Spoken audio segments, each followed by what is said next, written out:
Camden ഫെയറിൻ്റെ സാധ്യതകൾ നമ്മളെ GCC കൺട്രികളിലെ കച്ചവടക്കാർ വളരെ കുറവാണ് ഉപയോഗപ്പെടുത്തുന്നുള്ളൊരു അഭിപ്രായമാണ് എനിക്ക് കാൻഡൻ ഫെയറിനെ പറ്റിയിട്ടുള്ളത്. ലോകത്ത് തന്നെ അറിയപ്പെട്ട ഏറ്റവും വലിയൊരു ട്രേഡ് ഫെയർ. രണ്ടാമത് ഏറ്റവും പഴക്കം ചെന്ന 1957 സ്റ്റാർട്ട് ചെയ്ത ഫെയറാണിത്. ഏപ്രിൽ മാസം ഒക്ടോബർ മാസം 2 കൊല്ലത്തിൽ 2 പ്രാവശ്യം നടക്കുന്ന ഒരു ഫെയറാണ് കാൻഡൻ ഫെയർ.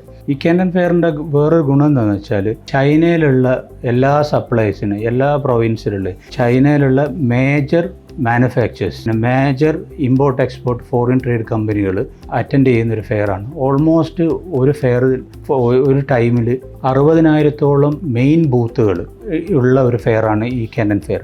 രണ്ടാമത്തത് ഇത് തന്നെ 1 മില്യൺ സ്ക്വയർ ഫീറ്റിന് മേലെയുള്ള ഏറ്റവും വലിയൊരു ലോകത്ത് തന്നെ അറിയപ്പെട്ട ഏറ്റവും വലിയൊരു എക്സിബിഷൻ ഹാള്. അതിൻ്റെ ഉള്ളിലാണ് ഈ സംഗതികളൊക്കെ നടക്കുന്നത്. ചൈനയായിട്ട് ബിസിനസ് ചെയ്യുന്നൊരു ബിസിനസ് സംബന്ധിച്ചിടത്തോളം ഏറ്റവും നല്ല ഓപ്പർച്യൂണിറ്റിയാണ് കാൻഡൻ ഫെയർ. അവിടെ പോയാൽ നിങ്ങൾക്കൊരു നിങ്ങൾക്കുള്ളൊരു ബ്രാൻഡിങ് ആയാലും നിങ്ങൾക്കുള്ള ഒരു പ്രൊഡക്റ്റ് സോഴ്സിങ് ആയാലും അതിൻ്റെ റൈറ്റ് പേഴ്സണെയും റൈറ്റ് മാനുഫാക്ചറും കണ്ടെത്താനുള്ള ഏറ്റവും നല്ലൊരു പ്ലാറ്റ്ഫോമാണ് കാൻഡൻ ഫെയർ.